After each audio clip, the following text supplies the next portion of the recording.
Good evening আমার প্রিয় স্টুডেন্টরা, আমার ছোট্ট বন্ধুরা, আশা করি সকলে ভালো আছো। এবার সবাই চলে এসো গুটি গুটি পায়ে, আমরা আবার পড়তে বসি। শুরু করি আমাদের পাঠশালা আজকে।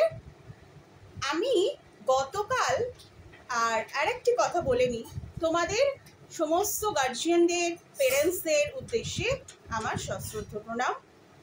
আর আপনাদের ভালোবাসায়, আপনাদের কমেন্টসে আমি খুব উদ্বুদ্ধ হচ্ছি। আপনারা আমাকে কমেন্টস করে জানাবেন, লাইক করবেন, আমার চ্যানেলটিকে সাবস্ক্রাইব করবেন আর শেয়ার করবেন বেশি বেশি করে, যাতে আমি আরও উৎসাহিত হই পড়ানোর জন্য।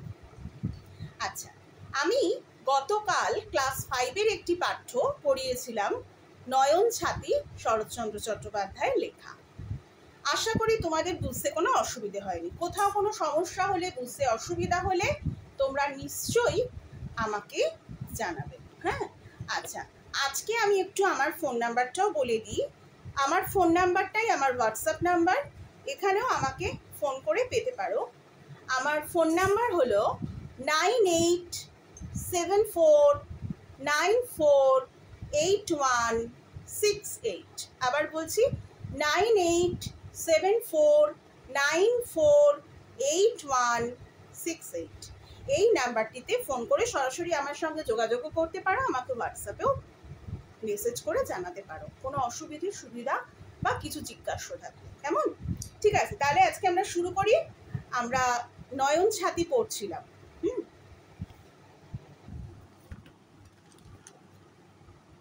আমরা কালকে 27শে মে 27-5 এই অবধি পড়েছিলাম, তারপর সমস্ত নীরব। আচ্ছা, একটা রিক্যাপিচুলেশন হয়ে যাক। সেটা হচ্ছে, কালকে আমরা পড়েছিলাম নয়ন ছাতি। একজন ব্যক্তি যার নাম নয়ন, তার সম্পর্কে পড়েছিলাম। তিনি লেখক শরৎচন্দ্র চট্টোপাধ্যায়ের গ্রামের মানুষ এবং তিনি বাগদি ছিলেন। তার অনেক গরু ছিল এবং আমরা জানতে পারি যে দুধ বিক্রি করেই তার সংসার চলত, তার জীবিকা নির্বাহ তিনি করতেন। তিনি একসময় তার পিসির বাড়ি গেছিলেন এবং তার সঙ্গী হয়েছিলেন লেখক শরৎচন্দ্র চট্টোপাধ্যায় স্বয়ং। তখন তিনি তোমাদের মতো ছোট বালক, 12 বছর। এবং তখন কিন্তু গ্রাম বাংলায় ঠ্যাঙাড়ের খুব উৎপাত ছিল। আগের ক্লাসে আমি ঠ্যাঙাড়ে কি, তাদের কিভাবে মানুষকে আক্রমণ করতো, কি করতো, সমস্ত ডিটেলে বুঝিয়ে দিয়েছি। আজকে আর সেটা ডিটেল করবো না, তাহলে পরের পোর্শনটা আমার বোঝাতে দেরি হয়ে যাবে। তো সেই ঠ্যাঙাড়েদের কথা আমরা জানতে পারি। লেখক এবং নয়ন ছাতি তাদের গন্তব্যে পৌঁছে, তাদের কাজকর্ম মিটিয়ে আবার যখন ফিরে আসছিল তাদের নিজেদের গ্রামে, তখন কিন্তু সেই ঠ্যাঙাড়েদের উৎপাতের মধ্যে পড়তে হয় তাদের। এরপর কি হয় আজকে আমরা সেটাই জানব। চলো শুরু করি।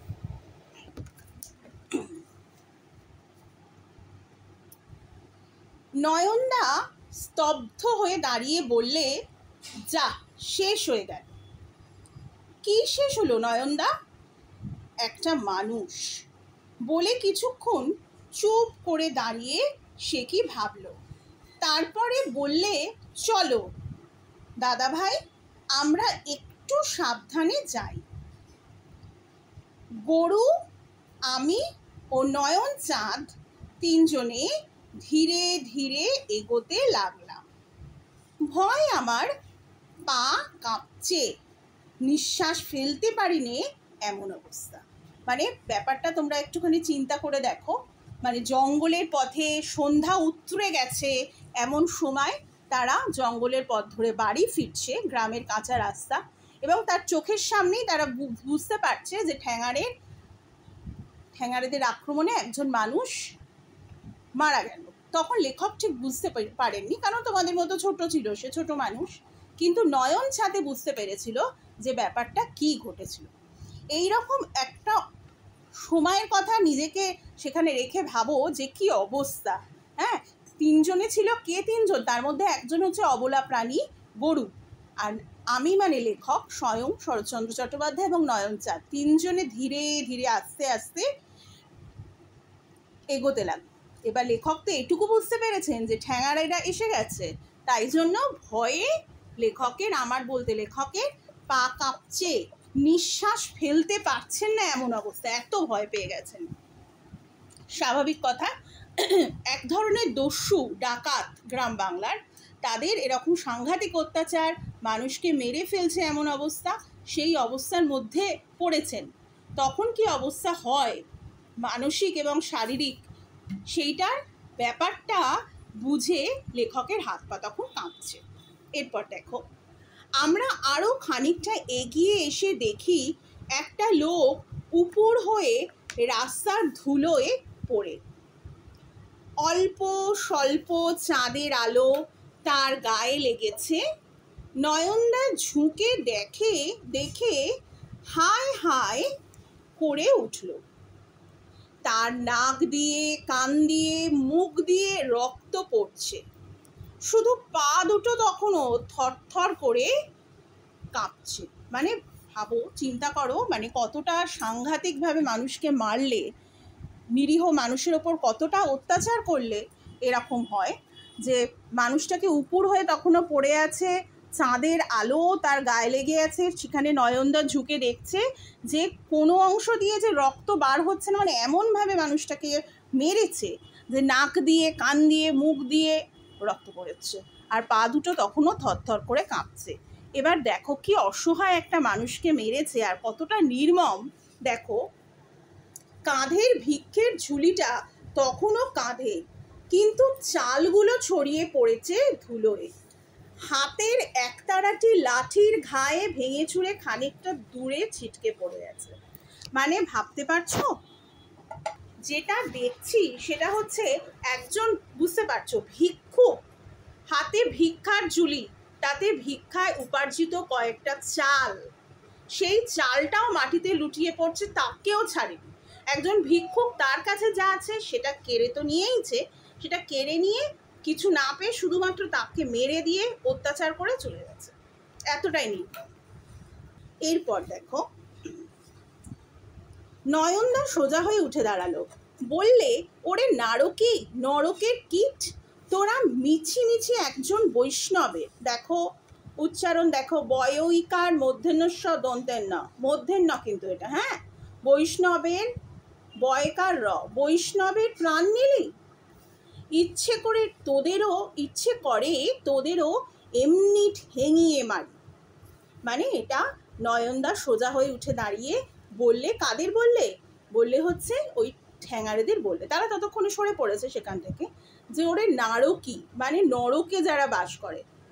আমরা যেটা জানি যে আমাদের যেটা একটা প্রচলিত কাল্পনিক কথা আছে যে মানুষ মৃত্যুর পরে যারা ভালো কাজ করে তারা স্বর্গে যায়, আর যারা দুষ্টু লোক, বাজে কাজ করে, তারা নরকে যায়।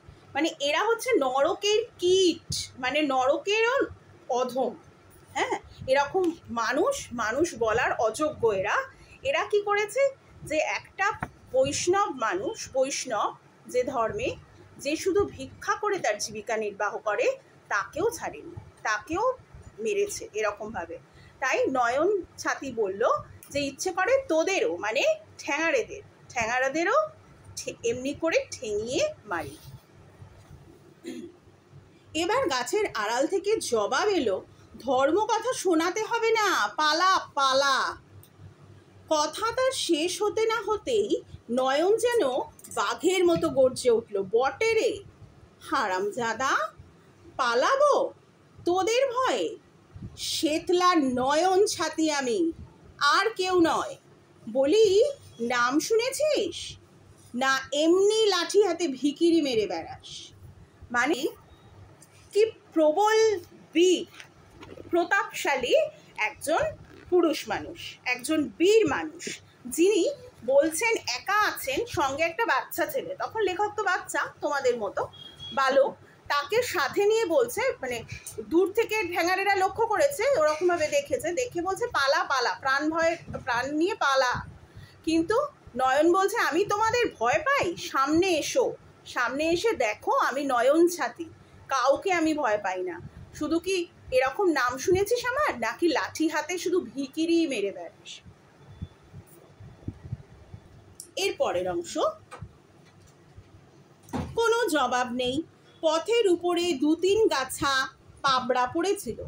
নয়ন একে একে কুড়িয়ে সেগুলো সংগ্রহ করে বলল, চলো দাদা, এবার ঘরে যাই। আমরা আবার পথ চলতে লাগলাম। ঠ্যাঙারেরা ঠাউরে ছিল মানে ভেবেছিল, মনে ভেবেছিল, হ্যাঁ আমরা চলে গেছি।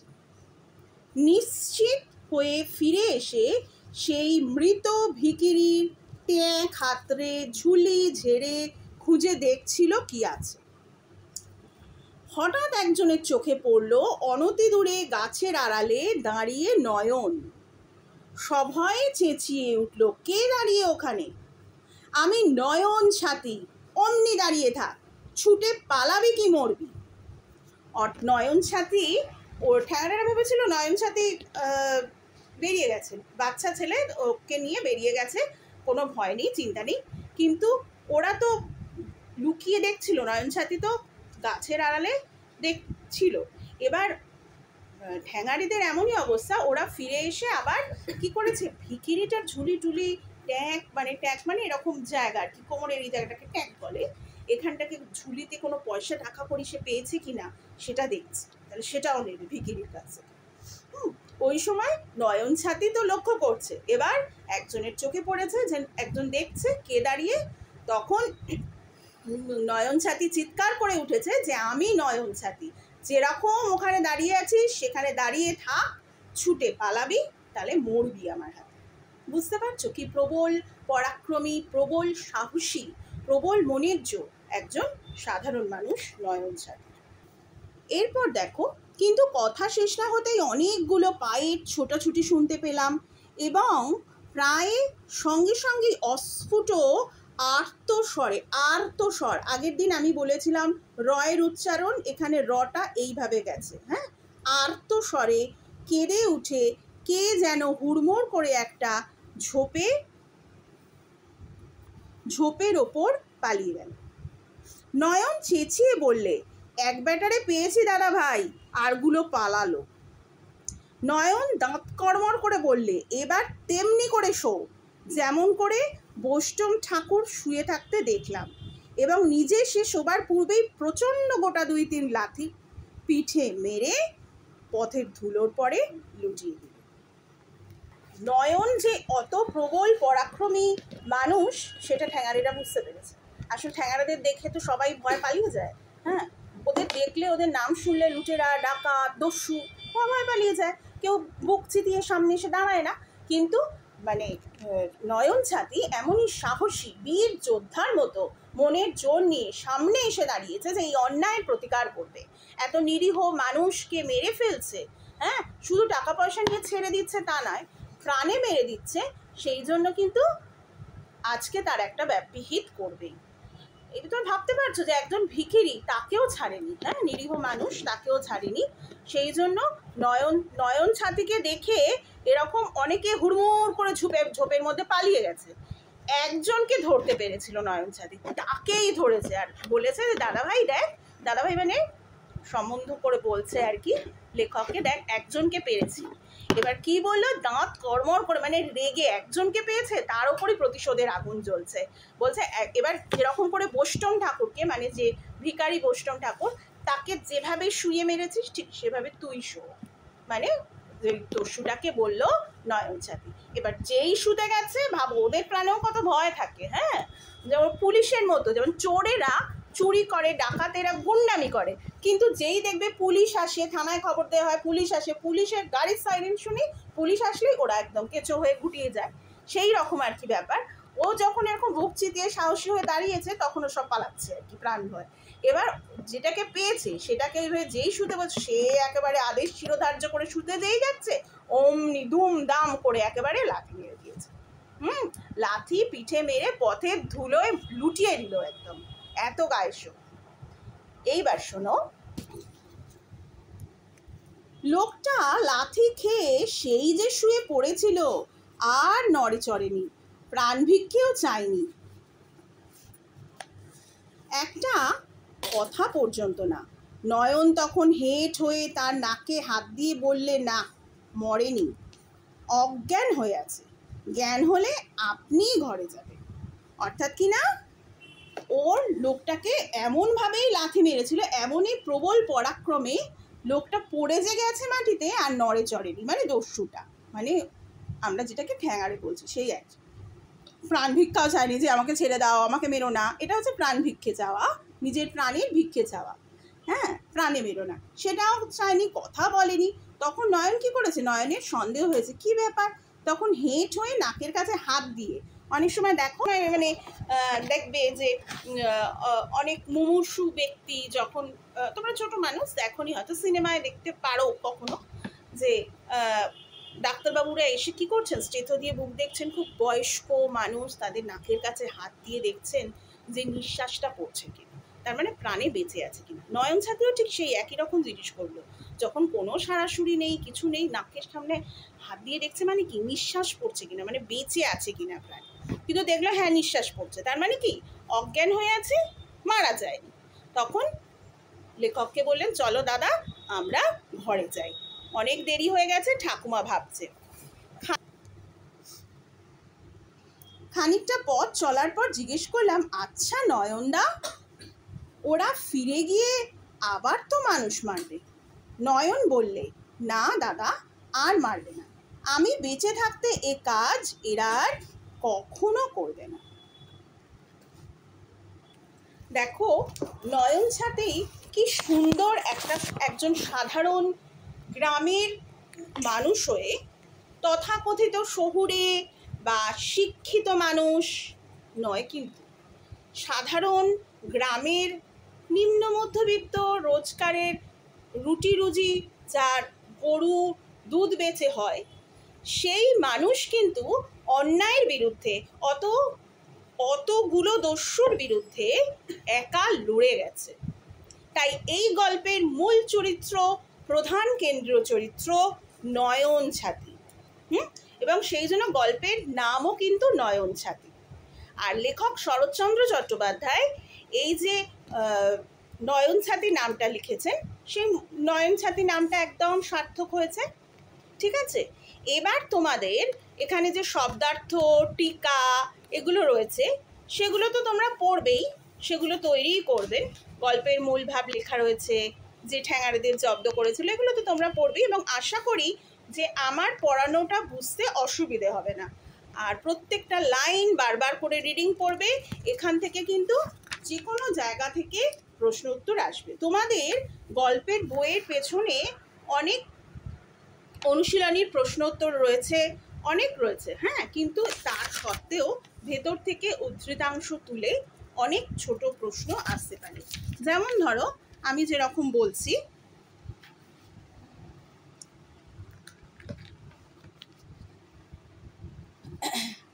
এই যে ঠ্যাঙাড়েদের কথা শুনেছ অনেকে, ঠ্যাঙাড়েরা পশ্চিমবাংলায় কোথায় দেখা যেত, বা ঠিক ঘুরিয়ে দিয়ে কোয়েশ্চেন হতে পারে, 50-60 বছর আগে পশ্চিমবাংলায় কি দেখা যেত, কাদের দেখা যেত, বা কাদের উপদ্রব ছিল, এই ধরনের প্রশ্নও আসতে পারে।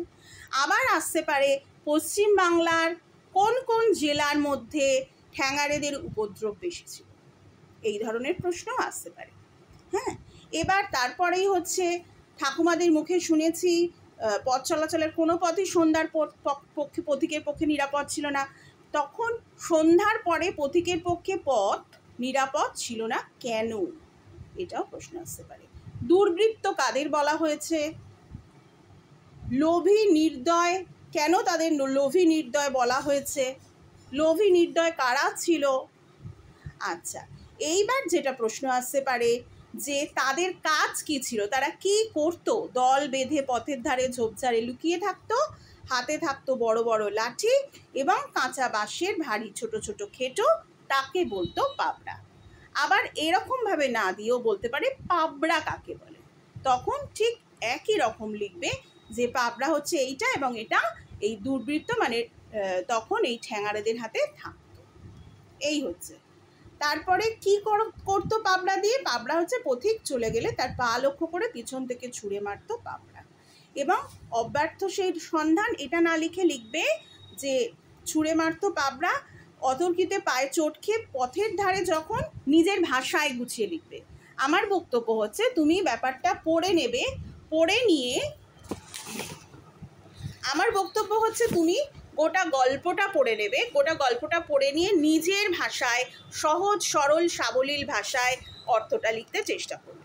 ধরো এই গল্পটা তোমাকে একজন কেউ বলছে, এই রকম ঘটেছিল, তোমাকে কেউ একজন বাড়িতে গল্প বলেছে, সেই গল্পটাকে তুমি নিয়ে তোমাকে যদি কোনো তোমার ছোট ভাই বোন জিজ্ঞাসা করে এটা কি, কাকে বলে, হ্যাঁ, এটা কেন হয়েছিল, তুমি ঠিক যেভাবে আনসার করবে বাংলা ভাষায়, যদি ঠিক সেই রকম তোমার নিজের ভাষায় সহজ সরল সাবলীলভাবে উত্তরটা দাও, তাহলে কিন্তু তোমার নাম্বার ভীষণ ভালো হবে। বুঝতে পেরেছো? এটাই হচ্ছে মূল কিওয়ার্ড কিন্তু এটা বাংলায় ভালো নাম্বার পাওয়ার। কেননা যে কোনো সাবজেক্টেই, বিশেষ করে ল্যাঙ্গুয়েজ গ্রুপ যেগুলো, সেগুলোয় কিন্তু নিজের যে এমন কিছু প্রশ্ন আসবে সেগুলো নিজের থেকে কিছুটা লিখতেই হবে। যতবারও লিখিয়ে দাও বা কিছু করো সেটা কিন্তু হয় না, মানে সেটা নিজের থেকে লিখতেই হয়। তার মানে তোমাদের এমনভাবে পড়তে হবে যাতে গোটা গল্পটা তুমি নিজে বলতে পারো। ধরো আমি এই গল্পটা পড়বো, বারবার পড়বো, মানে বারবার পড়বো গল্পটা, পড়ে এক সময়ই পড়তে থাকবো এরকম না, তাহলে বিরক্ত হয়ে যাবে নিজেই। ধরো আজকে 2 বার পড়লাম, কালকে 2 বার পড়লাম, গল্পটা বারবার পড়বো, তাহলে গল্পটা একটা সিনেমার মতো মনে থাকবে।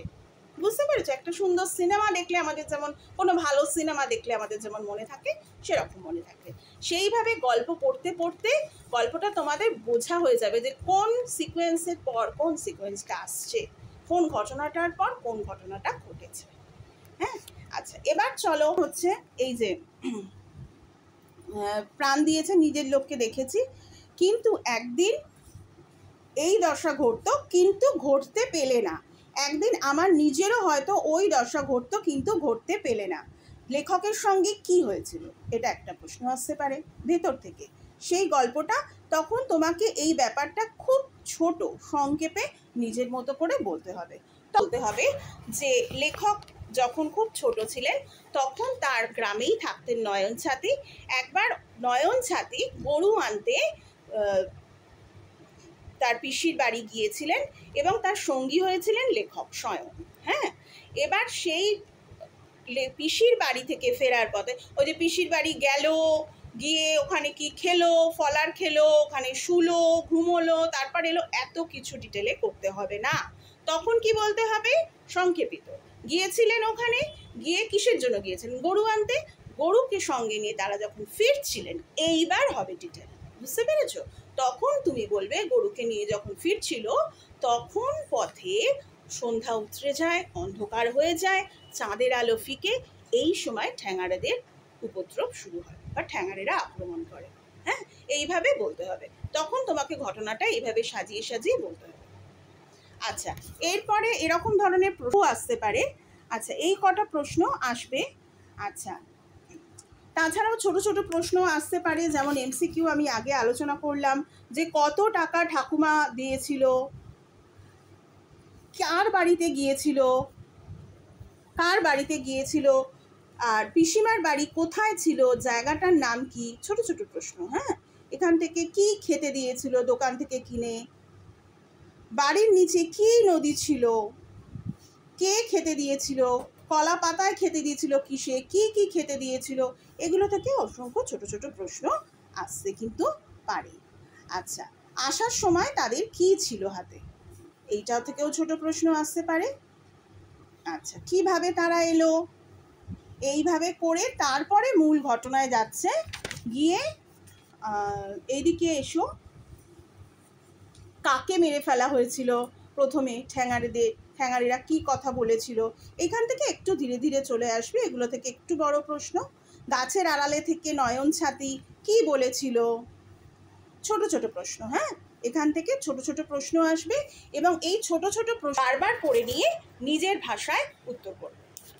তাহলে আজকে আমি মোটামুটি তোমাদের নয়ন ছাতি গল্পটা ভালোভাবে পড়ালাম, পুঙ্খানুপুঙ্খভাবে অর্থ আলোচনা করলাম, আর তার সাথে কি ধরনের প্রশ্ন আসতে পারে এবং প্রশ্ন আসলে কিভাবে আনসার করতে পারো সেটা শোনালাম।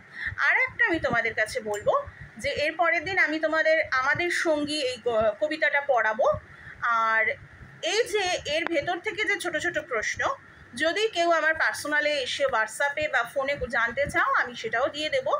আর যদি তোমাদের কোনো চাহিদা থাকে কমেন্টস করে আমায় জানাবে যে দিদি আমাকে আর একটু বুঝিয়ে দিন ব্যাপারটা, বা আরও কিছু কোয়েশ্চেন আনসার আলোচনা করে দিন, তাহলে আর একটা দিন আমি নয়ন সাথী রাখতে পারি। হ্যাঁ, আচ্ছা, তারপর